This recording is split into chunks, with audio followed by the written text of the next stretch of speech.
பாலுக்கு பயந்த பூனை. ஒரு சமயம் கிருஷ்ணதேவராயர் கொஞ்சம் பூனைகளை வாங்கினாரு. மகாராணிக்கு பூனையெல்லாம் ரொம்ப பிடிச்சு போச்சு. தன் மந்திரிங்க கிட்ட அதை கொடுத்து வளர்க்க சொன்னாங்க. பூனைக்கு பால் கொடுக்கறதுக்காக எல்லாருக்கும் ஒரு கறவை மாடும் கூடவே கொடுத்தாங்க. ராமா, இந்த பூனையோட பசுவையும் எடுத்துக்கோ. பூனைக்கு நிறைய பால் கொடுத்து நல்லா வளர்க்கணும், சரியா?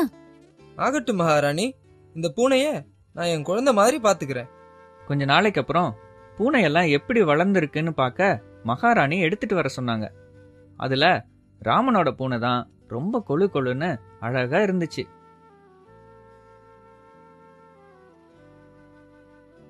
ராமா, உன் பூனை நல்லா கொழு கொழுன்னு அழகா இருக்கே.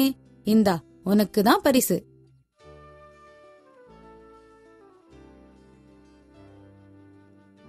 பூனை ஒரு நாள் கூட பால் குடிச்சு நான் பார்த்ததே இல்ல. எப்படி கொழு கொழுன்னு ஆச்சு? அதுவா, ஒரு நாள் பூனைக்கு சூடான பால் வச்சுட்டேன். பூனையோட வாய் புண்ணாயிடுச்சு.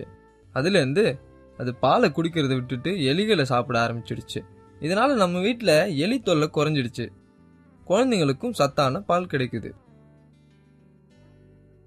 ஆமாங்க, பூனையும் நல்லா இருக்கு, நம்ம வீட்டுல எலி தொல்லையும் இல்ல, குழந்தைகளும் நல்லா சத்தான பால் குடிக்கிறாங்க.